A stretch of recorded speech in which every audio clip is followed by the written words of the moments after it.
तो हम जो लास्ट क्लास कहाँ तक पढ़े थे, आर्टिकल 24 तक, है ना। शोषण के विरुद्ध अधिकार हो गया था हमारे, राइट टू अगेंस्ट एक्सप्लॉयटेशन। आज हम पढ़ेंगे धर्म की स्वतंत्रता, धार्मिक स्वतंत्रता। क्या करने का इसको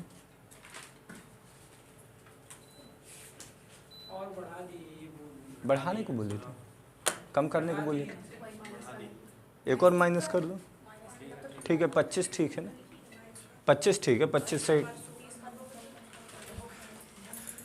से कम मत करवाओ, नहीं तो तुम लोग जम जाओगे। चलो तो अब शुरू करते हैं ना। तो चलिए आज से अपन शुरू करते हैं धर्म की स्वतंत्रता का अधिकार, राइट टू रिलीजियस फ्रीडम। धर्म की स्वतंत्रता का अधिकार, पॉलिटी है, ठीक। राइट टू रिलीजियस फ्रीडम अपन पढ़ेंगे आज, धर्म की स्वतंत्रता का अधिकार। आर्टिकल 25 से 28, आर्टिकल 25 टू 28, धर्म की स्वतंत्रता का अधिकार, राइट टू रिलीजियस फ्रीडम, ठीक। अब इसमें हमें 25 से 28 तक आर्टिकल पढ़ना है और आर्टिकल के माध्यम से हम समझेंगे आखिरकार ये है क्या, ठीक है। तो आर्टिकल 25 जो आपका बोलता है अंतःकरण की स्वतंत्रता, अंतःकरण की स्वतंत्रता, धर्म को आबाद रूप से मानना, आचरण और प्रसार का अधिकार।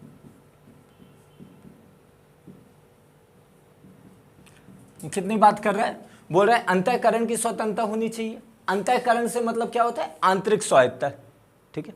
अंतःकरण इट मीन्स आपके अंदर जो आपको आंतरिक स्वायत्तता यानी आपके इंटरनल आपके ऑटोनॉमी होनी चाहिए, ठीक है।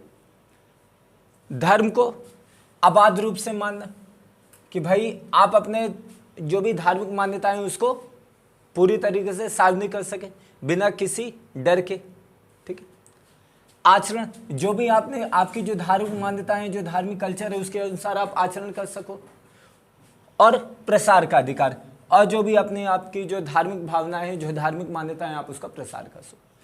4 बातें बोल रहा है। देखो, अंतःकरण की स्वतंत्रता ये होता है आंतरिक स्वायत्तता।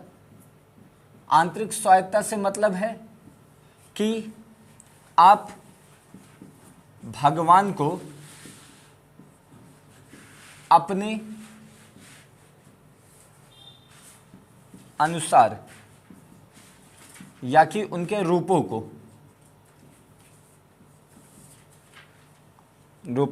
की पूजा करने की आपको स्वतंत्रता रहे।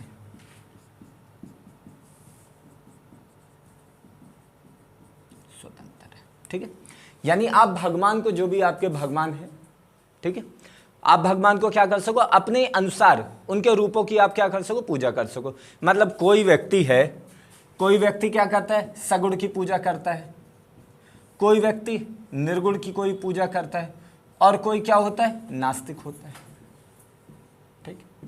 कोई सगुण की पूजा करता है, कोई निर्गुण की पूजा करता है और कोई नास्तिक होता है। सगुण की पूजा करना मतलब मूर्ति की पूजा करना, गुणों की पूजा करना।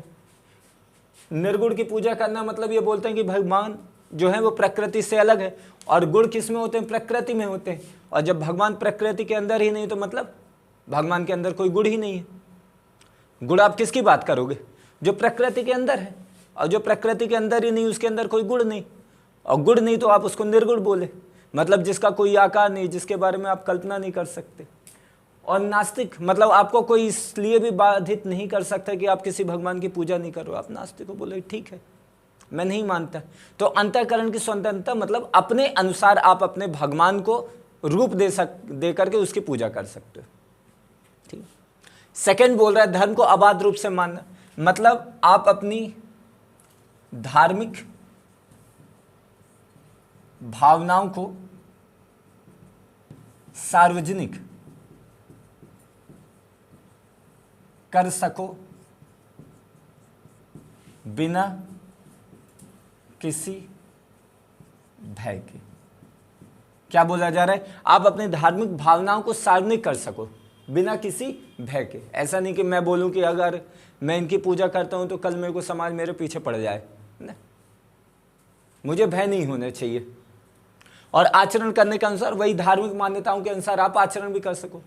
आप राम की पूजा कर रहे हो तो राम के अनुसार आचरण करो, आप अल्लाह की पूजा कर रहे हो अल्लाह के अनुसार आचरण करो, लेकिन आपको मालूम ही नहीं अल्लाह का आचरण क्या है, तो भाई उनके जो पैगंबर आए हैं मोहम्मद पैगंबर साहब, उनके अनुसार आप आचरण करो, जो भी उन्होंने बताया है कुरान के अनुसार करो, हदीस के अनुसार करो। ऐसे शरीयत तो हमारे यहाँ मानी नहीं जाती, इस्लाम कानून जो है शरीयत का, लेकिन बहुत सारे लोग उसे भी फॉलो करते हैं, तो जो भी है उसके अनुसार आचरण करने का आपको अधिकार है। दूसरा बोल रहा है कि भाई प्रसार का अधिकार, प्रसार करने का आपको अधिकार रहेगा, लेकिन इसमें जबरन आप किसी को धर्मांतरण नहीं करा सकते, उसका धर्म परिवर्तन नहीं करा सकते। प्रसार करने का अधिकार है केवल आपको अपने धर्म के बारे में जो अच्छी बातें उनको आप बताओ, अपने जो भी रिलीजियस है उसके बारे में आप लोगों के बीच प्रसार करो, लेकिन ये नहीं कि आप जबरदस्ती किसी का धर्म परिवर्तन कराओ या कि लालच के आधार पर। देखो दोनों ही तरीके का जबरदस्ती होता है। आर्थिक आधार पर भी अगर कोई धर्म परिवर्तन करा रहा है, मतलब किसी गरीब को प्रलोभन दे रहा है, उसको संपत्ति दे रहा है, उसे खाना पीना सारी व्यवस्थाएं दे रहा है और उसके आधार पर उसका धर्म परिवर्तन करा रहा है, तो ये भी नहीं है, क्योंकि आप क्या कर रहे हो, आप अपने धर्म के बारे में बता नहीं रहे हो, किसी की कमजोरी का फायदा उठा रहे हो। तो इस तरह के किसी भी धर्म परिवर्तन को सही नहीं ठहराया गया। ठीक है, तो आर्टिकल 25 इतनी बातें बोलता है। क्लियर है?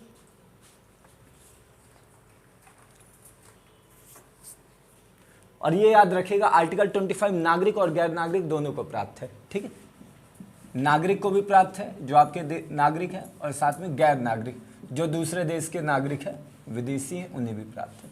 क्वेश्चन आपसे पूछ देगा आर्टिकल 25 क्या केवल भारतीयों को प्राप्त है? तो नहीं, भारतीय और विदेशी दोनों को आर्टिकल 25 प्राप्त है।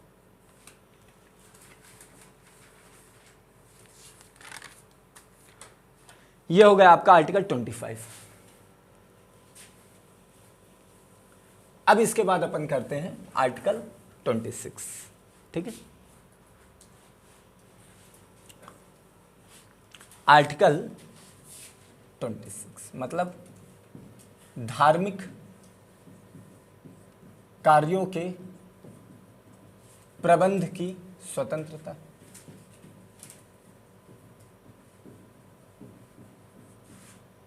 धार्मिक कार्यों के प्रबंध की स्वतंत्रता। ठीक है, यानी जो धार्मिक कार्य हैं उनका प्रबंध आप कर सको, उसकी आपको स्वतंत्रता रहेगी। इसके अंतर्गत कुछ कुछ चीजों को रखा गया, जैसे आर्टिकल 26(1) में रखा गया है कि भाई कोई भी व्यक्ति जो है अपने धार्मिक संस्थान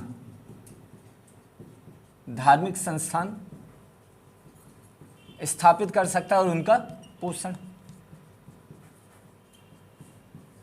कर सकता है। मतलब देखो कोई व्यक्ति, अब जैसे आप ये याद रखना कि ये जो धार्मिक कार्यों के प्रबंध की स्वतंत्रता है ये समुदाय बेस्ड है, ये समुदाय बेस्ड कम्युनिटी बेस्ड है, ये इंडिविजुअल नहीं है। आर्टिकल 25 क्या था? इंडिविजुअल था, व्यक्तिगत था, वो व्यक्तिगत अधिकार था। लेकिन आर्टिकल 26 व्यक्तिगत अधिकार नहीं, बल्कि धार्मिक जो समूह है, मतलब आप 10, 15, 20 लोग इकट्ठा हुए और आपने बोला कि भाई हम अपने धर्म का प्रचार प्रसार करना चाहते हैं और हम एक संस्थान खोलना चाहते हैं, एक इंस्टीट्यूशन खोलना चाहते हैं, ताकि हम उसमें क्या कर सके, हम प्रबंध कर सके, मैनेज कर सके अपने धर्म को। तो वहाँ आपको क्या है, संस्थान खोलने का, धार्मिक संस्थान, कोई रिलीजियस इंस्टीट्यूशन खोलने का आपको अधिकार रहेगा। और साथ में उनका पोषण मतलब उन्हें वित्त पोषित कर सकते हो, उन्हें फंड भी आप प्रोवाइड कर सकते हो, यह आपको अधिकार रहेगा। आर्टिकल 26(2) बोलता है जो आपके धार्मिक विषय हैं, धार्मिक विषयों को प्रबंधित करने का अधिकार।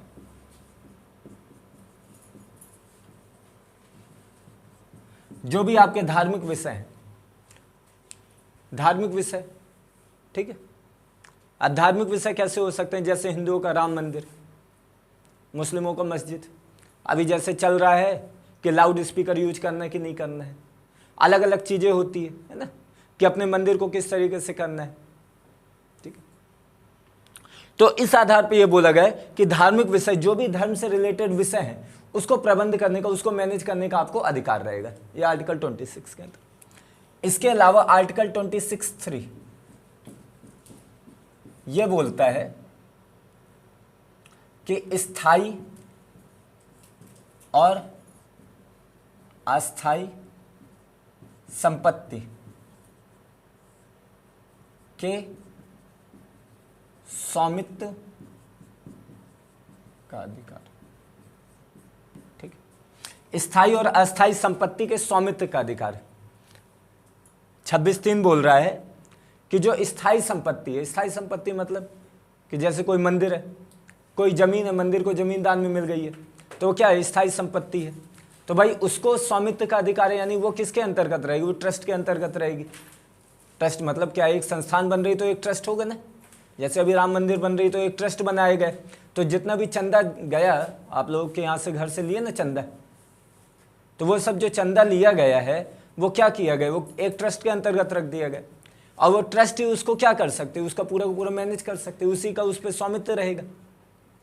ठीक है, तो यही चीज़ बोला गया। स्थायी जो जमीन अमीन है, जो जमीन मान लो मंदिर को दान में मिल गई, किसी ने कोई जमीन दे दिया, किसी ने कोई दूसरी प्रॉपर्टी दे दी, जो स्थायी संपत्ति।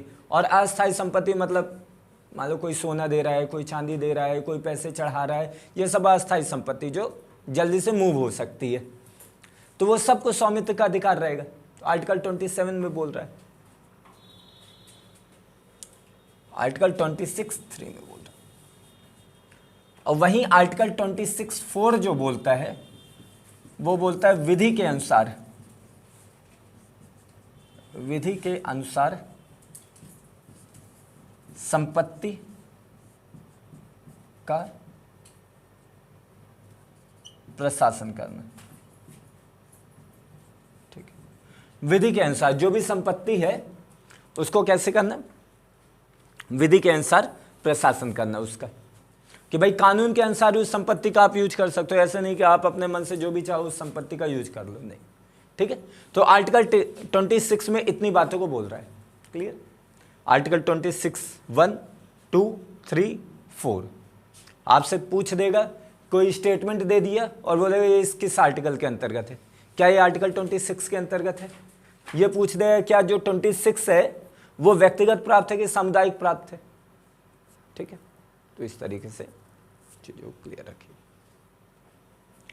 क्लियर? तो आर्टिकल 26 हो गए। हालांकि इसके ऊपर रिस्ट्रिक्शन भी लगाए जा सकते हैं आर्टिकल 26 के ऊपर। अब आर्टिकल 26 के ऊपर रिस्ट्रिक्शन कैसे, प्रतिबंध लगाया जा सकता है।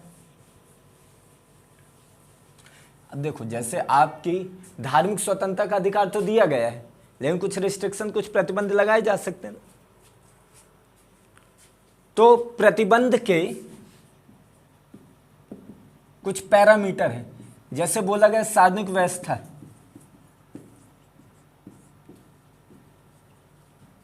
नैतिकता और स्वास्थ्य संबंधी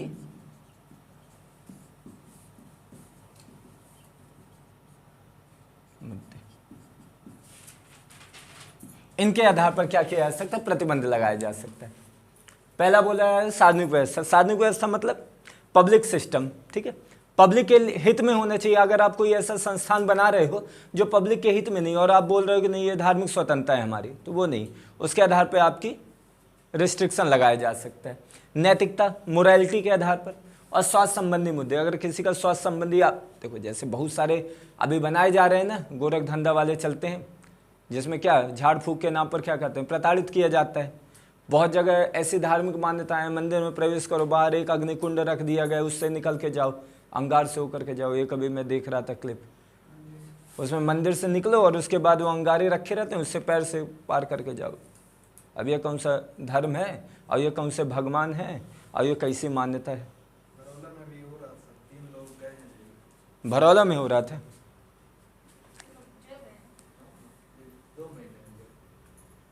यही है ना, लोगों की आस्था के साथ खिलवाड़ किया जा रहा है, और लोग तो बेवकूफ़ हैं। मैं बोल रहा हूँ, हद पड़े हुए हैं अंधविश्वासी। बताओ, तुम्हारे उमरिया में ऐसे ऐसे फ्रॉडी मिल रहे हैं, हर जगह, फ्रॉडी तो हर जगह है, मतलब मान लो अब उमरिया में, ठीक है। तो आर्टिकल 26 इसके आधार पर आपको प्रतिबंध भी लगाया जा सकता है। जैसे उन्होंने कुछ धार्मिक भावनाएं आहत करी, लेकिन वो क्या है, सार्वजनिक व्यवस्था के अगेंस्ट है, स्वास्थ्य संबंधी मुद्दे। भाई अगर कोई अंगारों से चल रहा है तो क्या है, दिक्कत तो होगी ना। ठीक, तो ये हो जाता है आपका आर्टिकल 26। सब लोग नोट कर लिए? चल, अब आर्टिकल 27 कर लेते हैं। महत्वपूर्ण आर्टिकल से थोड़ा सा ध्यान दीजिएगा।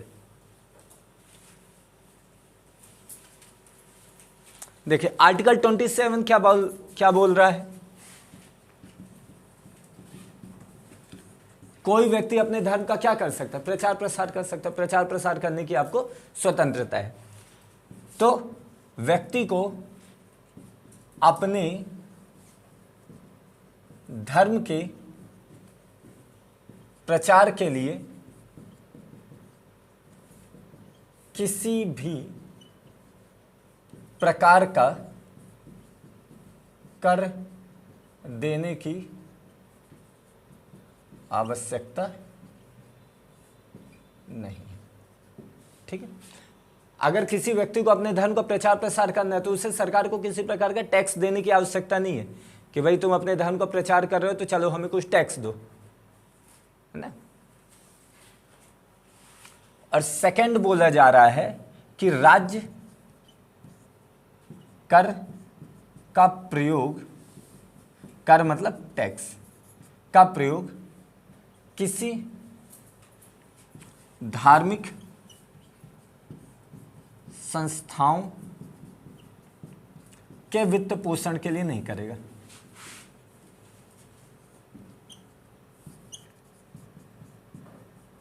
नहीं करेगा, ठीक है। मतलब बोला जा रहा है राज्य जो कर, जो आप लोग से टैक्स मिलता है ना, जो आप लोग टैक्स देते हो, भाई आप लोगों के पापा मम्मी लोग टैक्स देते होंगे, तो उस टैक्स का प्रयोग सरकार नहीं कर सकती किसी भी धार्मिक संस्थाओं को वित्त पोषण के लिए, किसी भी धार्मिक संस्थाओं के आगे बढ़ाने के लिए कि भाई चलो एक मंदिर का निर्माण करना है, तो ये नहीं कि जो टैक्स मिला है चलो उसी से मंदिर के लिए पैसा दे दे, नहीं। क्योंकि वो क्या है, आपका पैसा है और वेलफेयर के लिए आया है, वो किसी धार्मिक संस्थान के लिए नहीं आया। ठीक है, इस आधार पर यह चीज आर्टिकल 27 के अंतर्गत दो बातों को बोला जाता है। चलो नोट कर लो इसको।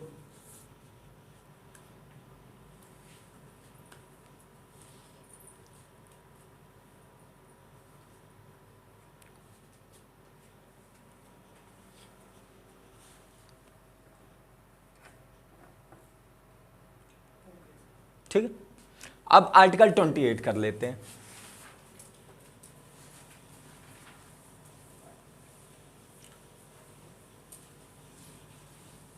अब आर्टिकल जो 28 है वो क्या बोल रहा है, धार्मिक संस्थाओं में, धार्मिक संस्थाओं ने शैक्षिक संस्थाओं में, ठीक है, शैक्षिक संस्थाओं में धार्मिक निर्देश देने का अधिकार। ठीक है, जो शैक्षिक संस्थान, शैक्षिक संस्था मतलब आपकी स्कूल हो गई, आपकी कॉलेज हो गई, आपकी यूनिवर्सिटीज हो गई, ठीक है, जो आपके एनजीओ के द्वारा चलाया जाता है, तो जितने भी शैक्षिक संस्थान है उन सब में धार्मिक निर्देश देने का अधिकार। तो क्या क्या बोला गया है, तो पहला 28(1) में रखा जाता है जिनका रख रखाव पूरी तरह राज्य करता है।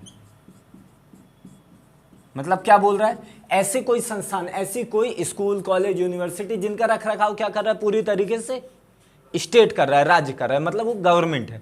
गवर्नमेंट स्कूल हो गए, गवर्नमेंट कॉलेज हो गए, है ना, गवर्नमेंट यूनिवर्सिटीज हो गई, तो वो सब क्या है 28(1) में रखा गया है। 28(2) में रखा गया है जिनके प्रशासन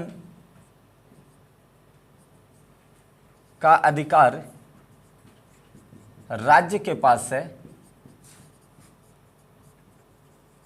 लेकिन निर्माण किसी ट्रस्ट के द्वारा हुआ है।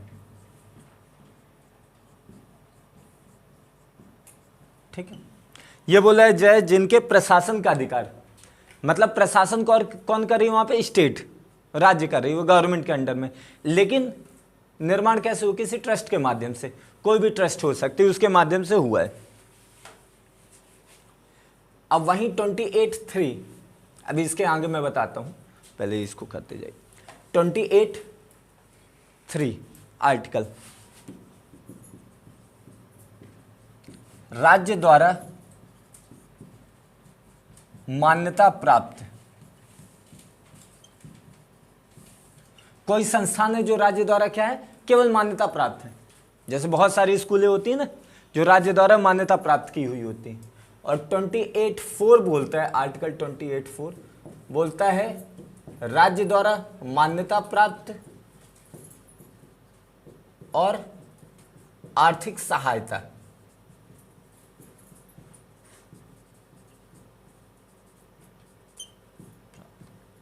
राज्य द्वारा मान्यता भी प्राप्त है और आर्थिक सहायता भी राज्य के द्वारा दी जा रही है।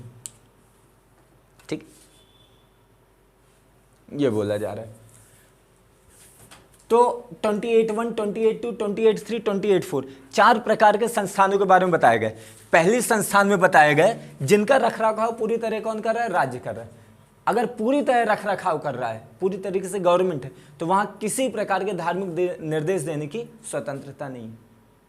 ना ही वहाँ पे गायत्री मंत्र का ऐसा बहुत ज़्यादा वो किया जाएगा, और ना ही वहाँ पे मतलब अजान पढ़ाई जाएगी, ना ही कोई दूसरी चीज़, यानी धार्मिक निर्देश नहीं दिए जाएंगे। हालांकि गायत्री मंत्र किससे, आपके कल्चर से संबंधित हो जाएगा। धार्मिक निर्देश मतलब कि आपके रामायण, महाभारत, पुराण, उपनिषद, इन सब चीज़ों को नहीं पढ़ाया जाएगा, या कि नहीं उसके बारे में निर्देश नहीं दिया जाएगा। आपको ऐसा नहीं बोला जाएगा कि आप टीका लगा करके आ जाओ, कि भगवा धारण करके आ जाओ, कि छोटाई पहन के जाओ, कि जनेऊ नहीं पहन के आओगे तो इंटर नहीं होने दिया जाएगा। इस तरीके से कोई धार्मिक निर्देश नहीं दिए जाएंगे वहाँ पे। क्लियर? तो ऐसे स्कूल में धार्मिक निर्देश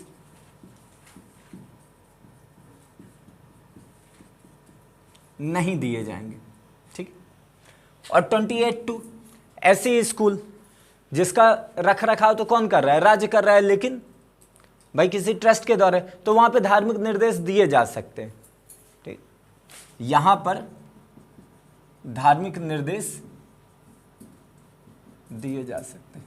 नहीं देखते गवर्नमेंट स्कूल में, गवर्नमेंट स्कूल है ना, गवर्नमेंट स्कूल हो गई, या कि जो ईसाई वाली स्कूल हो गई जहाँ पे चर्च ही रहता है ना, सेंट्रल एकेडमी, या कि कोई दूसरी जिसमें चर्च भी वो वहाँ पे बना करके रख दिए हैं, और वो फिर वो उनकी पूजा वूजा भी चलती है, पूरी उसी तरीके से पद्धति से चलते हैं, तो वहाँ पे धार्मिक निर्देश दिए जा सकते हैं।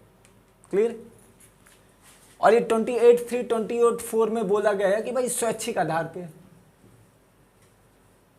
स्वैच्छिक आधार पर, कि भाई स्कूल की अपनी मर्जी है, वो कोई धार्मिक निर्देश देना चाहे तो दे, नहीं देना चाहे तो नहीं दे। वहाँ से पब्लिक से, यानी वहाँ के बच्चों से, उनके पेरेंट्स से पूछ करके किसी प्रकार का कोई डिसीजन लिया जा सकता है। ऐसे स्कूल जो राज्य द्वारा मान्यता प्राप्त है, और ऐसे स्कूल जहाँ पे राज्य द्वारा मान्यता प्राप्त है और आर्थिक सहायता दोनों दी जा रही है, वित्त पोषण फंड दोनों किया जा रहा है, तो ऐसे स्कूल में स्वैच्छिक आधार पर आप धार्मिक निर्देश दे सकते हो। क्वेश्चन आपसे सिंपल बनेगा, किस प्रकार के संस्थान में धार्मिक निर्देश दिए जा सकते कि नहीं दिए जा सकते। कोई भी कंडीशन दे देगी, अगर आप नहीं पढ़े हो तो कंफ्यूज हो जाओगे, और पढ़े हो तो कर लोगे। ठीक। और ये ऐसी चीज़ है ना कि इसको नंबर ऑफ टाइम आपको रिवीजन करते रहना पड़ेगा। आप बोलो कि केवल एक बार पढ़ ली और 2-4 बार अपने घर में पढ़ ले, तो नहीं, उसको नंबर ऑफ टाइम आपको देखते रहना पड़ेगा। अदरवाइज इतने आर्टिकल्स हैं, याद थोड़ी रहेंगे, है ना। और किसी भी आर्टिकल से पूछ लेगा, कोई भी आर्टिकल घुमाए उसका एक स्टेटमेंट दे दिया, ये किस आर्टिकल के अंतर्गत है, इस आर्टिकल में क्या होता है, कुछ कंडीशन, ऐसी कंडीशन तो वहां से दे दिए, फंस गए। ठीक है, तो ये हो गया आपके धार्मिक स्वतंत्रता का अधिकार, आर्टिकल 25 से आर्टिकल 28 तक। क्लियर है? कोई कंफ्यूजन कहीं पे भी किसी को? काय कृष्णा बाबू पहले से पढ़ लिए हो, लेकिन ठीक है, रिवीजन हो रहा है ना। रिवीजन इंपॉर्टेंट है। ये सारी सब्जेक्ट तो ऐसी है कि अगर आपने पहले भी पढ़ लिया, दोबारा पढ़ोगे तो आपका फायदा ही करके जाएगी। तो वो तो है ही ना। तो तुम खुद का नाम अगर एक आध 2 महीना ना लोगे तो तुमसे कोई उठा करके पूछे तेरा क्या नाम है, तो बोले यार पता तो था, क्या था, इधर आओ भाई क्या है। फिर गजनी जैसे तुम यहाँ पे नाम को दबा के घूम रहा है, बोले रुक जा, जरा टी शर्ट में से जाकर, हाँ कृष्णा था शायद, लेकिन पता नहीं मेरा ही कि दूसरे का, क्या भरोसा मेरी प्रेतम रही हो, मैंने उसका नाम छपवा दिया हो, ये भी हो सकता है। ठीक है, तो ये हो गया आपका 25 to 28। चलिए अब अपन शुरुआत करते हैं संस्कृति व शिक्षा संबंधी अधिकार। अरे सो गए। Article 29 and article 30। चलो गए, आप लोगों को तो समझ में आ रहा है ना, उसका छोड़ो, वो तो पढ़ लिया है, तुम लोगों का क्लियर होना चाहिए। संस्कृति व शिक्षा संबंधी अधिकार, culture and education related rights. ठीक है, यह है आर्टिकल 29 to 30। आर्टिकल 29 से 30 है ना। आर्टिकल 29 और आर्टिकल 30 जो है वो क्या है, संस्कृति व शिक्षा संबंधी अधिकार। 30 हटा दिए, कब हटाए, गलत पढ़ा दिए, 31 हटाए हैं। हाँ ऐसा, ये तो ससुरा पहले से पढ़ के आया है, 30 को हटा दिया है ना। ठीक, तो आर्टिकल 29 में क्या बोल रहा है, आर्टिकल 29 में बोलता है कि भारत के किसी भी नागरिक को, ठीक, भारत के किसी भी नागरिक को अपनी भाषा, लिपि व संस्कृति, किसी भी नागरिक को अपनी भाषा, लिपि व संस्कृति को संरक्षित रखने का अधिकार है।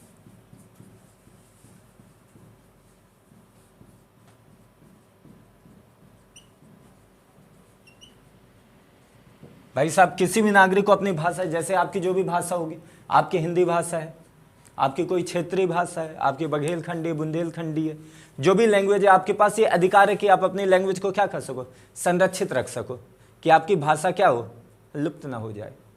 दिक्कत ये है कि भाई अब आपकी क्षेत्रीय भाषा क्या, आपकी हिंदी भाषा ही लुप्त होने लग जाएगी कुछ समय के बाद। क्योंकि हिंदी में बात करो आप बाहर निकल के तो आपको कैसे देखा जाएगा, तो हिंदी बोलता है, आता जाता कुछ नहीं, और 2-4 तो तुमने इंग्लिश के शब्द बोल दिए, और उनकी इंग्लिश में तुम हे ब्रो ड्यूड ये सब हटा दोगे तो 2-4 सेकंड की इंग्लिश रहेगी। पूरा वो 10 मिनट बोलेंगे, और 10 मिनट में ड्यूड हटा दो, ब्रो हटा दो, ये हटा दो, वो 2-4 शब्द जो कॉमन है उनको हटा दो, तो 10 मिनट में केवल 2 मिनट की उनकी इंग्लिश रहेगी। इसके अलावा उनकी इंग्लिश आती जाती ना हो, तो मतलब इंग्लिश एक पैसन बन गया है, फैशन, कुछ आता जाता नहीं है। इंग्लिश से प्रेम ना हो है, इंग्लिश से प्रेम होता तो मैं पूछता कि भाई चलो कांट के बारे में बताओ, कुछ सुकरात के बारे में बताओ, कुछ प्लेटो के बारे में बताओ।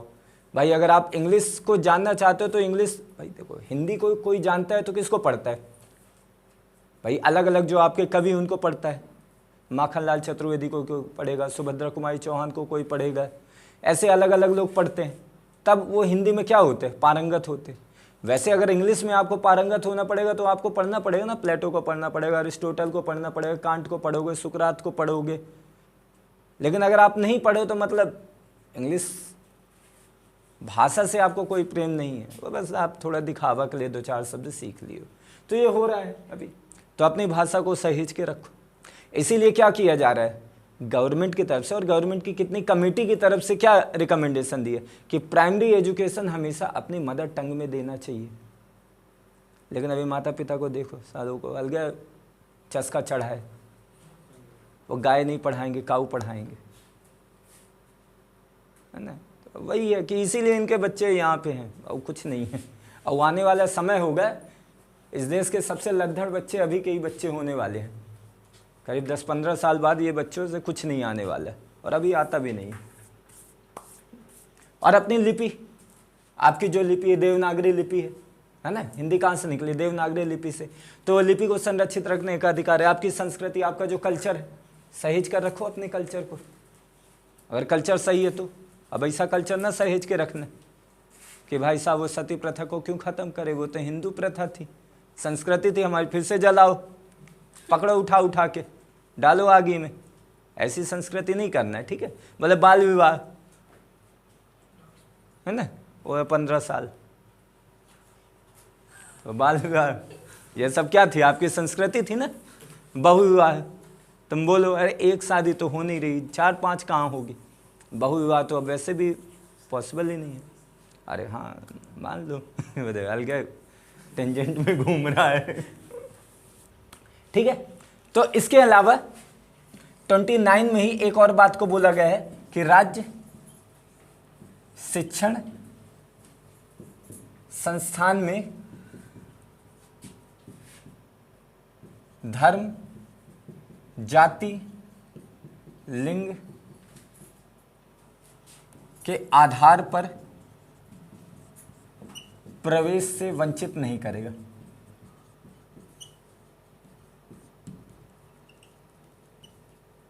ठीक है। मतलब जो राज्य के शिक्षण संस्थान है, जैसे राज्य के भाई गवर्नमेंट स्कूल हो गई, गवर्नमेंट कॉलेज हो गई, तो आप वहाँ पे ये नहीं देखोगे कि भाई किसी का धर्म क्या है, किसी की जाति क्या है और किसी का लिंग क्या है, कि भाई कोई ट्रांसजेंडर है तो हम तुम्हें एडमिशन ही नहीं देंगे। ठीक है। कि किसी का धर्म है तो बोले नहीं, हम हमारे यहाँ पारसियों को नहीं पढ़ाते। कहीं नहीं पढ़ाते, मज़ा नहीं आता। रीजन का है, ठीक है। हम मुस्लिम को नहीं पढ़ाते, का भरोसा तुम जिहाद के नाम पे लेके तलवार, हम इनको किसी ने नहीं दिए, तो ऐसा नहीं है। ठीक है। तो राज्य क्या है, शिक्षण संस्थान में धर्म, जाति, लिंग के आधार पर प्रवेश से रोक नहीं लगा सकता। ये आपका आर्टिकल 29। ठीक। अब आर्टिकल 30 देख लेते हैं।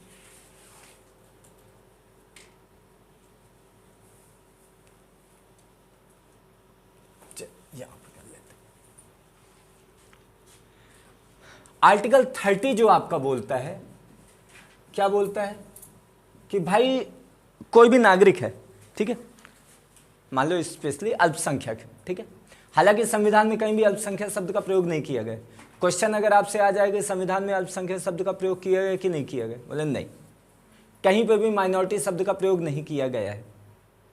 लेकिन वैसे माना जाता है कि अल्पसंख्यकों के स्कूल के लिए अधिकांश बातें होती है। तो आर्टिकल 30 बोलता है कि नागरिक शैक्षणिक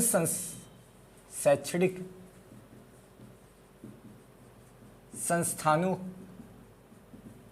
को स्थापित कर सकता है और प्रशासन कर सकता है, उसका प्रशासन कर सकता है। ठीक है।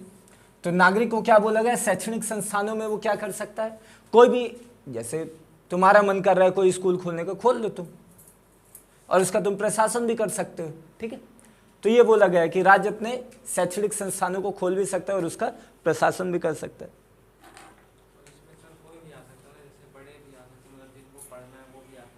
हाँ, बड़े भी। अब ये ऐसा थोड़ी शैक्षणिक संस्थान की आपको ये अल्पसंख्यक के लिए खोला है ना। जैसे बहुत सारे स्कूल कॉलेज खुल रही ना जनजातियों के लिए, बहुत सारे हॉस्टल खुल रहे हैं, छात्रवृत्ति प्रदान की जा रही है ट्राइब के लिए। कहीं कहीं पे गवर्नमेंट के द्वारा सपोर्टेड, कहीं पे गवर्नमेंट के द्वारा सपोर्टेड नहीं है। क्यों किया जा रहा है, ताकि भाई वो जो माइनॉरिटीज हैं उनके लिए एक अलग से क्या की जा सके, व्यवस्था की जा सके। ठीक है। तो पहला जो है वो है ऐसे संस्थान जो राज्य द्वारा क्या है, राज्य द्वारा आर्थिक सहायता प्राप्त। हाँ, 30(1) जो है आर्थिक सहायता प्राप्त। ऐसे संस्थान जो है राज्य द्वारा क्या है, आर्थिक सहायता प्राप्त है। ठीक।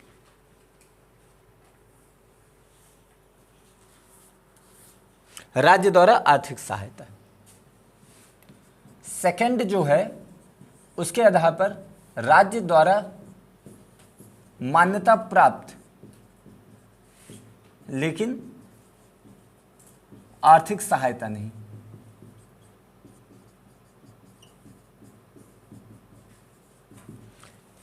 ऐसे संस्थान जो राज्य द्वारा क्या है, मान्यता प्राप्त है, लेकिन उन्हें आर्थिक सहायता नहीं मिल रही है।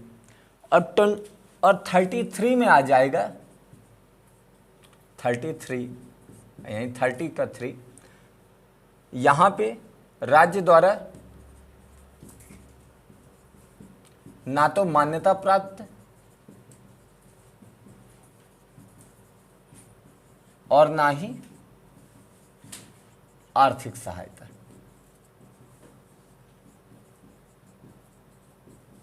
ठीक है, राज्य द्वारा ना तो मान्यता प्राप्त है और ना ही राज्य द्वारा आर्थिक सहायता प्राप्त है। तो 3 टाइप के संस्थानों के बारे में बोल रहा है। पहला बोल रहा है राज्य द्वारा आर्थिक सहायता प्राप्त संस्थान, दूसरा बोल रहा है राज्य द्वारा मान्यता प्राप्त है, कि राज्य ने मान्यता दी हुई है कि भाई ये हमारे जो स्टैंडर्ड है उनके अनुसार है, लेकिन उन्हें आर्थिक सहायता नहीं मिल रही। और तीसरा है जो राज्य द्वारा ना तो मान्यता मिली और ना ही राज्य द्वारा उन्हें आर्थिक सहायता मिली। तो 3 टाइप के शैक्षणिक संस्थान खोले जा सकते हैं। देखो, पहले टाइप के जो शैक्षणिक संस्थान है, कि जो दूसरे, ये दोनों टाइप के शैक्षणिक संस्थान में आपको क्या करना पड़ेगा, उन्हीं गाइडलाइंस को फॉलो करना पड़ेगा जो गवर्नमेंट के द्वारा दिए जा रहे हैं अपने स्कूलों में। आपको वही सिलेबस रखना पड़ेगा जो सिलेबस पढ़ाया जाता है, पूरे स्टैंडर्ड उसी तरीके से आपको टीचिंग पूरा लेबर लॉस को फॉलो करना पड़ेगा। ठीक है, तो यहाँ पे क्या करना पड़ेगा, आपको गवर्नमेंट की स्टैंडर्ड गाइडलाइंस को फॉलो करना पड़ेगा। गाइडलाइंस को फॉलो करना पड़ेगा। इसमें आ जाएगा आपका syllabus, exam pattern, teaching staff. ठीक है,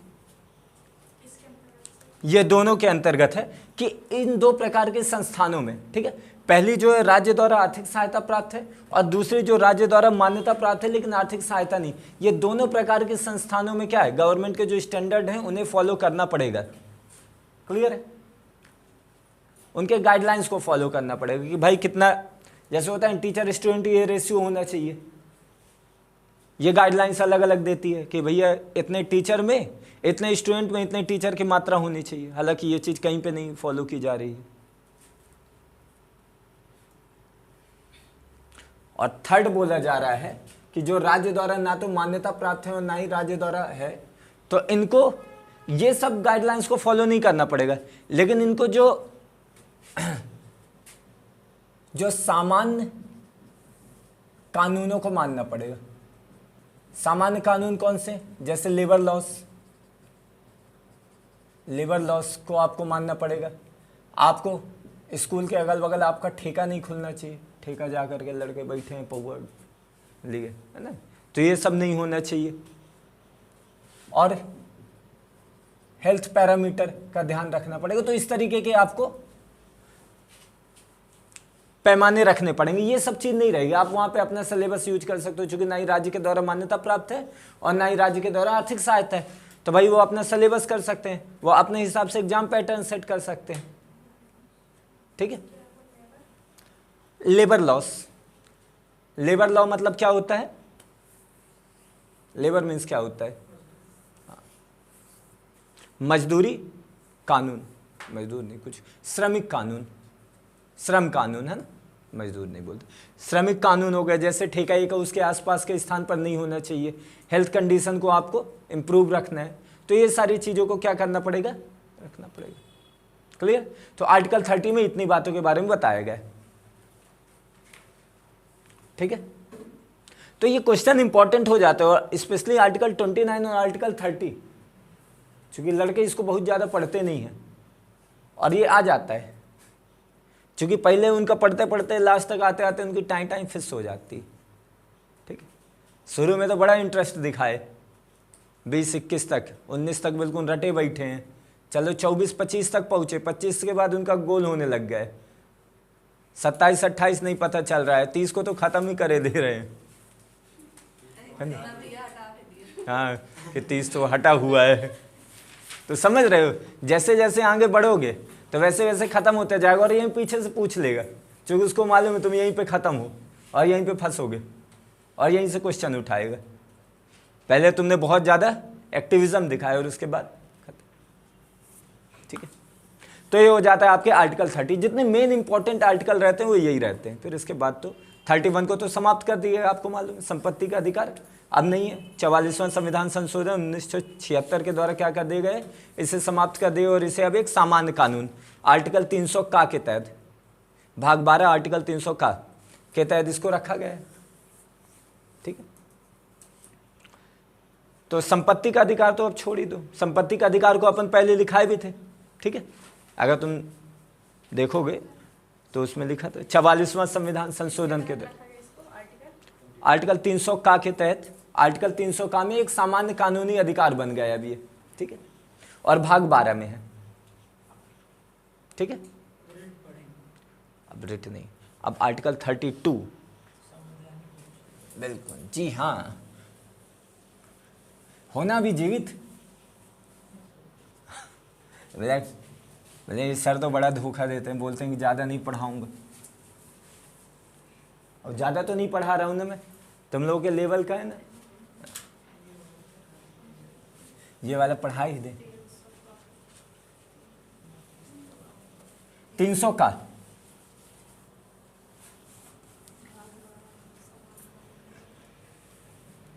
ठीक है, तो आर्टिकल 31 को समाप्त कर दिया, जो संपत्ति का अधिकार, राइट टू प्रॉपर्टी खत्म हो गई।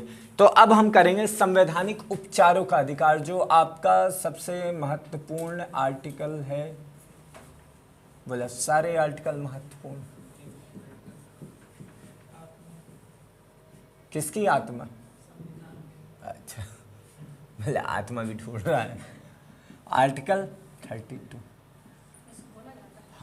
संवैधानिक उपचारों का अधिकार। डॉक्टर अंबेडकर साहब का कहना था कि ये जो संविधान का आर्टिकल, ये आर्टिकल पूरे के पूरे संविधान में सबसे ज़्यादा महत्वपूर्ण है, और अगर इसको आप समाप्त कर देते हो तो संविधान क्या हो जाएगा, अर्थहीन हो जाएगा। और इससे ही आर्टिकल 32 को ही संविधान की आत्मा और हृदय कहा जाता है। तो क्वेश्चन आपसे पूछ जाएगा, संविधान की आत्मा और हृदय किस आर्टिकल को कहा जाता है? ठीक है, तो किसे कहा जाता है? आर्टिकल 32 को। तो यहाँ पे कुछ कुछ लिख लीजिएगा कि डॉक्टर अंबेडकर के अनुसार है, डॉक्टर अंबेडकर के अनुसार ये बोलते हैं कि भैया आर्टिकल 32 सबसे महत्वपूर्ण है। It's very important article in constitution. ठीक है, अगर इस आर्टिकल को क्या करोगे, अगर आप हटा दोगे तो क्या हो जाएगा, संविधान ही आपका अर्थहीन हो जाएगा। मतलब संविधान का कोई मतलब ही नहीं ना भाई साहब, समझ रहे हो? संविधान का कोई मतलब ही नहीं जब आपको संविधान में उपचारों का अधिकार ही नहीं मिला। आपको दे दिए 36 आर्टिकल, बिल्कुल लो बड़े बड़े आर्टिकल, मोटे मोटे आर्टिकल, खुश रहो, इतने सारे अधिकार, और तुम बोलो कि भैया अब हमारे अधिकारों का हनन हुआ है। तो बोले उपचार, बोले उपचार तो हमने दिए ही नहीं। और जब उपचार नहीं दिए तो फिर आर्टिकल का क्या करोगे, अचार डाल के खाओगे। तो इसलिए क्या है, सबसे ज्यादा महत्वपूर्ण, और इसे ही संविधान की क्या कहा गया है, इसे ही संविधान की आत्मा और हृदय। ये क्वेश्चन बड़ा इंपॉर्टेंट हो जाता है, और बड़े से बड़े स्टूडेंट भी इसको गलत करके आता है, क्योंकि वो आत्मा और हृदय वो सीधे समझने लग जाता है डीपीएसपी और फंडामेंटल राइट को। बोलता है कि आत्मा फंडामेंटल राइट, हृदय डीपीएसपी। समझ रहे हो? सीधे उससे कनेक्ट करता है कि आत्मा मतलब फंडामेंटल राइट, हृदय मतलब डीपीएसपी। दो बात बोल रहा है तो एक आर्टिकल कैसे हो सकता है? तो फिर वहीं पे वो गलत हो जाता है, जो अगर नहीं पढ़ता है तो। ठीक है, तो इसे ही संविधान का क्या कहे, आत्मा और दर्शन, आत्मा और हृदय। ठीक है, तो आर्टिकल 32। अब क्वेश्चन ये एक बनता है, क्या आर्टिकल 32 ही एक अकेला मात्र है जो मूल अधिकारों का क्या कर रहा है, संरक्षण कर रहा है, या कि कोई दूसरा भी कर रहा है? दूसरा भी करता है ना। आर्टिकल 226 के अनुसार हाई कोर्ट के पास भी अधिकार है कि वो क्या कर सकता है, अगर आपके मूल अधिकारों का हनन हो रहा है, जैसे आपको किसी ने उठा के 4 झापड़ मार दिया, ठीक है, तो आप क्या करोगे? नहीं, मान लीजिए वो बहुत ताकतवर है, दारा सिंह टाइप का, दारा सिंह को भी मार दो, तब तो मान लो अगर तुमने किसी को मार दिया और वो पहुंच गए, चलो ये कंडीशन ठीक है, ये खतरनाक, बोले तुम कैसा भी कर लो, तुम, हाँ तुम हथौड़ी लाओ, कुल्हाड़ी लाओ, बंदूक लाओ, तोप लाओ, मैं सबको उड़ा दूंगा हाथों से। तुम न्यूक्लियर बॉम्ब गिराओगे, मैं उसे मुंह में चबा के अंदर ही पचा लूंगा, इतनी मेरी स्ट्रेंथ है। ऐसा तो नहीं है ना, इतनी नहीं है। बोले ये ज्यादा हो गया, अतिशयोक्ति हो गया। बोले मैं सबको मार दूंगा, तुमने न्यूक्लियर बॉम्ब फेंका। मैं बोला अरे बहुत भूख लगी थी, चलो खाया। बोला हाँ। बोला पेट में गए। बोला चलो आज का खाना तो बहुत अच्छा था, टेस्टी। ऐसे इतनी स्ट्रेंथ नहीं है। तो मान लो ऐसा किया जाता है तुम्हारे साथ, तो तुम कहाँ जाओगे? सुप्रीम कोर्ट या हाई कोर्ट? तुम बोलोगे सुप्रीम कोर्ट तो दिल्ली में। ऊपर से क्या बोला यार, वहाँ इंग्लिश बोलना और अपने को नहीं आती है ना, डीजे बजाने वाला। अरे डिस्ट्रिक्ट जज तुम्हारा क्या करेगा? कुछ नहीं करेगा। फंडामेंटल राइट डिस्ट्रिक्ट जज थोड़ी करेगा। यहीं से तो हाई कोर्ट जाएगा। कुछ नहीं, तुम्हें क्या करना पड़ेगा, अपने जो रिट है, रिट का प्रयोग करना पड़ता है। यहाँ पे ऐसे तुम डायरेक्ट नहीं कर सकते, रिट का प्रयोग किया जाता है। अभी मैं रिट के बारे में बताऊंगा, तब वहाँ पे बताऊंगा। हाँ याचिका लगानी पड़ती है। तुम ऐसे नहीं कि यहाँ नहीं, वहाँ तुम्हें पूरा पूरा लेना पड़ेगा। तुम्हारा पूरा केस फाइल होगा, उसके बाद तुम्हें डेट मिलेगी, उसके बाद होगा। यहाँ का डिस्ट्रिक्ट जज क्या करेगा? कुछ नहीं करेगा, उसके अधिकार क्षेत्र में है ही नहीं ना ये। ठीक है, रिट अपन पढ़ेंगे तब देखना। तो फिर ये होगा कि जैसे आप सुप्रीम कोर्ट आपका कहाँ, दिल्ली में, आपका हाई कोर्ट जबलपुर में। आप बोलो जबलपुर तक ठीक है, ज़्यादा किराया भी नहीं लगता है, बढ़िया, रात को बैठे पहुँच जाएंगे, सवेरे 80 रुपये का बेड लेंगे और वहीं पे सोएंगे, और जब अपना केस आएगा तो चले जाएंगे। ऐसा कर सकते हो ना, ज़्यादा बेहतर ऑप्शन है। दिल्ली जाओगे, वहाँ ठीक नहीं। तो भाई क्या किया जाएगा कि मान लो ऐसी कंडीशन में कि भाई अगर तुम्हारे मूल अधिकारों का हनन हो रहा है, लेकिन ये याद रखना कि ये व्यक्तिगत नहीं है। अब तुम्हारी अपनी पर्सनल लड़ाई में सुप्रीम कोर्ट थोड़ी आएगा कि तुम सड़क में देखे पिए पाए टुल्ल हो और किसी ने तुमको मार दिया, तुम पहुंच गए सुप्रीम कोर्ट। व्यक्तिगत लड़ाई में नहीं है, राज्य अगर तुम्हारे साथ किसी प्रकार का भेदभाव कर रहा है, समझ रहे हो, लगाए 1-2 पौआ और नाली में डले हो, बोलो कि हमें उठाया नहीं, हमारे मूल अधिकारों का हनन है। अरे नहीं बन पाते भाई साहब, बहुत चाहिए सुप्रीम कोर्ट का वकील क्लर्क है। सुप्रीम कोर्ट के जो बाहर बैठे रहते हैं ना, बार काउंसिल का मेंबर होना चाहिए आपको। जो सुप्रीम कोर्ट में इतने जो घूम रहे हैं ना, वो क्लर्क का काम कर रहे हैं, वो कुछ नहीं, उनको केवल नोटरी का काम होता है। ऐसे नहीं होता है, बार काउंसिल का मेंबर बनना पड़ता है, मेंबरशिप के लिए बहुत पापड़ बेलना पड़ता है, इतने साल का एक्सपीरियंस लगता है। आप पहले अधीनस्थ न्यायालय, कोई सबऑर्डिनेट कोर्ट में आपको प्रैक्टिस करना पड़ेगा, हाई कोर्ट में आपको प्रैक्टिस करने पड़ेगा, 5 से 10 साल का एक्सपीरियंस लोगे, तब आपका कहीं जाके बार काउंसिल का बनेगा, फिर उसके बाद आप प्रैक्टिस करोगे। नहीं तो सुप्रीम कोर्ट के बाहर सीढ़ी में बैठे रहो नोटरी लिखते, पूरा जीवन कट जाएगा। ऐसा नहीं होता है। सुप्रीम कोर्ट के वकील के सामने बड़े बड़े ऐसे होते हैं, कोई भी खड़ा हो जाए, अरे कलेक्टर खड़ा हो जाए, एसपी खड़ा हो जाए, नेता खड़ा हो जाए, पुलिस वाला खड़ा हो जाए, किसी की वैल्यू नहीं करते, भगा देते हैं दाग के। बोले हो गए तुम अपने यहाँ ऑफिस में, मेरे सामने तुम्हारी कोई वैल्यू नहीं है। सुप्रीम कोर्ट का जज है। इवन वकील तो मोटी फीस लेते हैं मिलने भर का। तुम उनसे अगर 2 घंटे का टाइम ले रहे हो, तो अगर तुम्हारे जेब में 5 से 10 लाख रुपए, तो वो 2 घंटे का टाइम तुम्हें देगा वो, नहीं तो वो तुम्हें देखेगा नहीं। ऐसा नहीं है बाबू, बहुत बहुत बड़ी चीज़ है सुप्रीम कोर्ट का जज। ये ना हो कि शहडोल और उमरिया के बाहर आगे पीछे घूम रहे हैं, वो वाले जज, वो वाले वकील ना हो। ठीक है, तो मतलब क्या है कि भाई साहब आपको आर्टिकल 32 और आर्टिकल 226 दोनों के आधार पर क्या कर सकते हो, आप सुप्रीम कोर्ट जा सकते हो।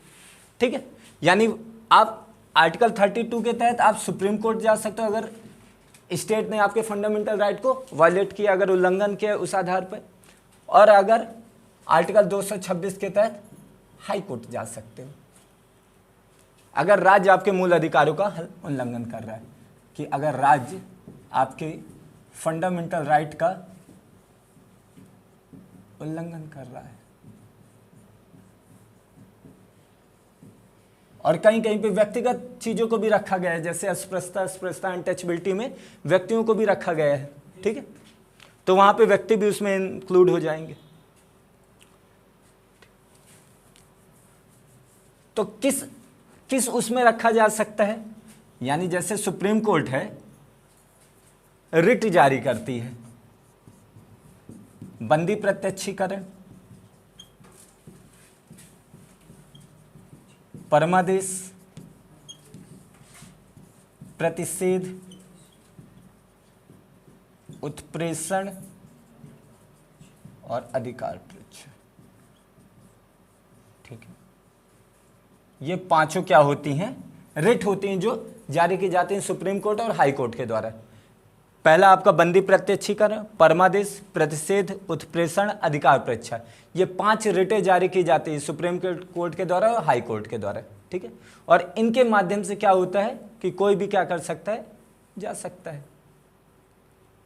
क्लियर है?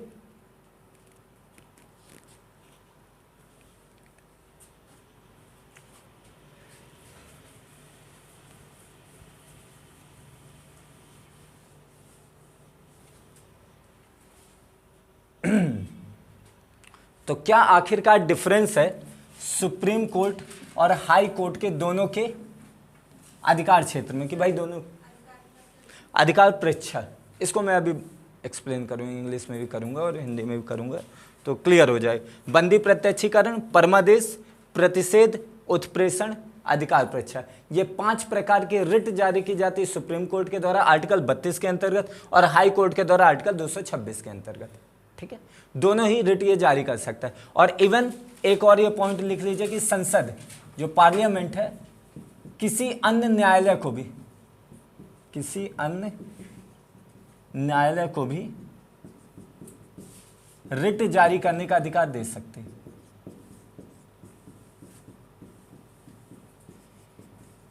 ठीक है, ऐसा जरूरी नहीं कि सुप्रीम कोर्ट और हाई कोर्ट के पास ही रिट जारी करने का अधिकार है। पार्लियामेंट के पास अधिकार है कि वो कानून बनाए और किसी दूसरी जो सबऑर्डिनेट कोर्ट है या कि कोई दूसरी कोर्ट को भी क्या कर सकती है? वो अधिकार दे सकते हैं कि आप भी रिट जारी कर सकते हो। ठीक है, तो अल्टीमेट लास्ट किसके पास है अधिकार? पार्लियामेंट के पास अधिकार। और जब 1950 को यानी 1950 से पहले केवल बंगाल, बॉम्बे और मद्रास, केवल ये 3 हाई कोर्ट को अधिकार था रिट जारी करने का। ठीक है, 1950 से पहले केवल ये 3 जो हाई कोर्ट थे, बंगाल हो गए, मद्रास हो गए और बॉम्बे, ये 3 हाई कोर्ट को अधिकार था केवल और केवल रिट जारी करने का। इसके अलावा किसी दूसरे हाई कोर्ट को अधिकार नहीं था। जैसे आपको पता है कि अंग्रेजों की यहाँ 3 प्रेसिडेंसी थी और ये तीनों प्रेसिडेंसी को अधिकार था कि ये रिट जारी कर सकती हैं। क्लियर है? तो यहीं से इंपॉर्टेंट क्वेश्चन निकलते हैं। क्लियर है? एक स्टेटमेंट पूछ देगा, स्वतंत्रता के पूर्व रिट जारी करने का अधिकार क्या सभी हाई कोर्ट को था? स्टेटमेंट गलत हो जाएगी। फिर ये पूछ देगा केवल क्या बंगाल के हाई कोर्ट को था? ये गलत हो जाएगा। बंगाल और बॉम्बे को था? ये गलत। तो बंगाल, बॉम्बे, मद्रास, इस तरीके से क्वेश्चन बनते हैं, स्टेटमेंट वाइज क्वेश्चन। और अभी बहुत फेवरेट क्वेश्चन बन रहा है। अभी एमपीपीएससी का भी जो आपका पेपर हुआ है उसमें बहुत स्टेटमेंट वाइज क्वेश्चन बने। अब वो 1 लाइनर वाला अब जमाना थोड़ा थोड़ा जा रहा है और स्टेटमेंट वाइज क्वेश्चन का जमाना आ रहा है, तो इसलिए थोड़ा थोड़ा इन सब चीज़ों के ऊपर ध्यान दे दीजिएगा। क्लियर है? तो जो मैं बोल रहा था आपका, यहाँ पे बात कर लेते हैं। बोल कुछ रहा था, बता कुछ रहा हूँ। तो ये मैं बोल रहा हूँ सुप्रीम कोर्ट और हाई कोर्ट। तो ये बोला जा रहा है कि दोनों के अधिकार क्षेत्र में अंतर क्या है? भाई साहब ये याद रखिए, आर्टिकल 32 के अंतर्गत केवल मूल अधिकारों का अगर उल्लंघन हो रहा है तो ही आप सुप्रीम कोर्ट जा सकते हो।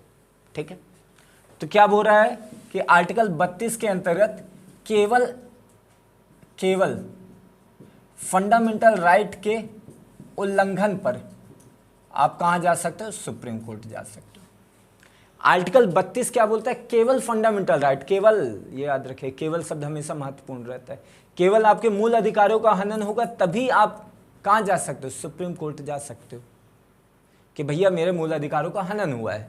लेकिन हाई कोर्ट क्या बोलता है? हाई कोर्ट बोलता है कि भैया फंडामेंटल राइट के अलावा अन्य उद्देश्यों की पूर्ति हेतु, अन्य उद्देश्यों की पूर्ति हेतु भी आप क्या जा सकते हो, हाई कोर्ट जा सकते हो। ठीक है, तो मतलब क्या है, हाई कोर्ट के पास ज्यादा अधिकार है, यहां समझो चीज को, हाई कोर्ट के पास ज्यादा अधिकार है। हाई कोर्ट बोल रहा है फंडामेंटल राइट का आपको वायलेशन हो रहा है तो ठीक है, आपके कोई दूसरे कानूनी अधिकारों का भी आपको वायलेशन हो रहा है तो भी आप हाई कोर्ट आ सकते हो। मतलब संपत्ति का अधिकार क्या है, राइट टू प्रॉपर्टी। अब आपका नॉर्मल कानूनी अधिकार हुआ, तो अगर आपके संपत्ति के अधिकार को कोई आपकी संपत्ति ले लेता है तो आप कहां जा सकते हो, हाई कोर्ट जा सकते हो, सुप्रीम कोर्ट नहीं। समझ रहे हो क्या मैं बोल रहा हूं। तो हाई कोर्ट के पास जो ज्यूरिडिक्शन है वो क्या है, सुप्रीम कोर्ट से ज्यादा है।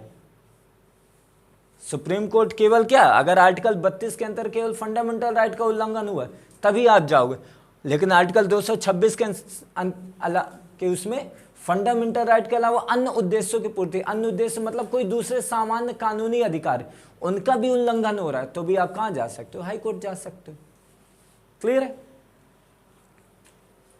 इसके अलावा और क्या बोला जा रहा है, इसके अलावा यह बोला जा रहा है कि भैया सुप्रीम कोर्ट के अंतर्गत क्या है, देश का कोई भी नागरिक या देश का कोई भी व्यक्ति, अब नागरिक बोल देना, देश के नागरिक भर थोड़ी, ये वाला अधिकार किसको प्राप्त है, विदेशी को भी प्राप्त है। ठीक है, और भारत सरकार के विरुद्ध प्राप्त है। ठीक है, नागरिक और भारत सरकार या कि पूरे के पूरे देश, मतलब पूरे देश में कहीं पे भी आपके अधिकारों का उल्लंघन हो रहा है तो आप सुप्रीम कोर्ट जा सकते हो। ठीक है, लेकिन हाई कोर्ट का क्या है, हाई कोर्ट बोल रहा है कि राज्य के व्यक्ति, भैया आप उसी हाई कोर्ट में जा सकते हो जिस हाई कोर्ट के आप रहने वाले हो। ठीक है, वहीं पे आप जा सकते हो, और उसका ज्यूरिडिक्शन कहां पे रहेगा, उसी राज्य के अंदर रहेगा, राज्य के बाहर नहीं रहेगा ज्यूरिडिक्शन हाई कोर्ट का, राज्य के अंदर रहेगा। ठीक है, मतलब राज्य का व्यक्ति होना चाहिए। मतलब अगर मैं मध्य प्रदेश के हाई कोर्ट जाना चाहता हूं तो कोई बिहार का व्यक्ति मध्य प्रदेश के हाई कोर्ट नहीं आ सकता कि उसके फंडामेंटल राइट का उल्लंघन हो रहा है, उसे बिहार के हाई कोर्ट जाना पड़ेगा। ठीक है, तो जिस राज्य के आप निवासी हो, यहां पे क्या किया है, यहां पे क्षेत्र को महत्व दिया गया है। ठीक है, जिस राज्य के आप निवासी हो उस राज्य के हाई कोर्ट में आप जा सकते हो, और उसी राज्य के क्षेत्र भर क्या रहेगा, हाई कोर्ट का ज्यूरिडिक्शन रहेगा। तीसरा बोला जा रहा है कि भाई साहब आर्टिकल 32 क्या है, स्वयं में उपचार है, स्वयं में उपचार है ना भाई साहब, स्वयं में उपचार।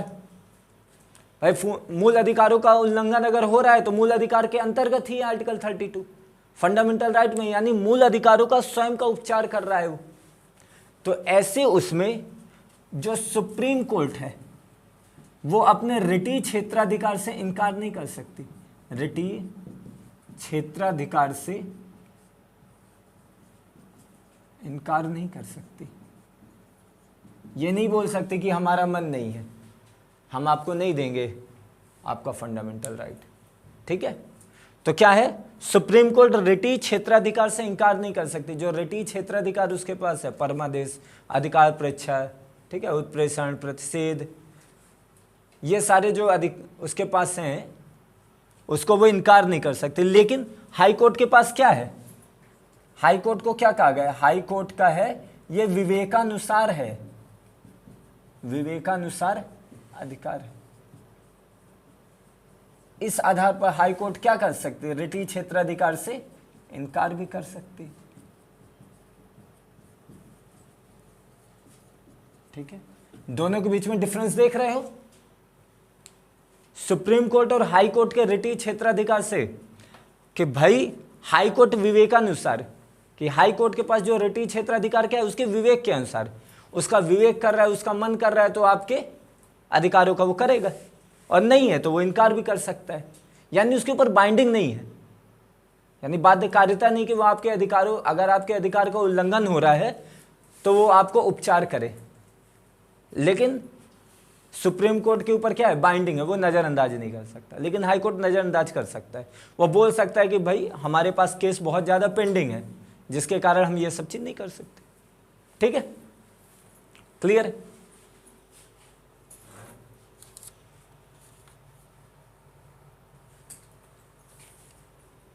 क्लियर है?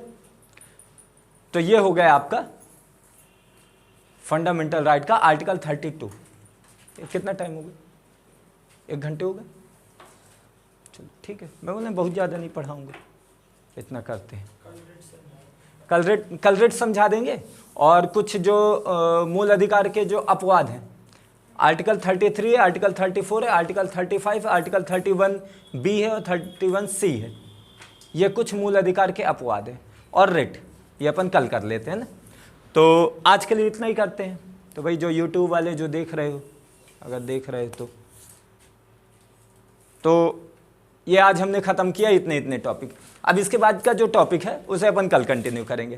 तो भाई जो देख रहे हैं लाइक करिए, सब्सक्राइब करिए, कमेंट करिए और फिर बढ़िया घूमने जाइए। तो फिर मिलते हैं कल नई वीडियो के साथ। तो आज के लिए इतना ही। Thank you very much for this session.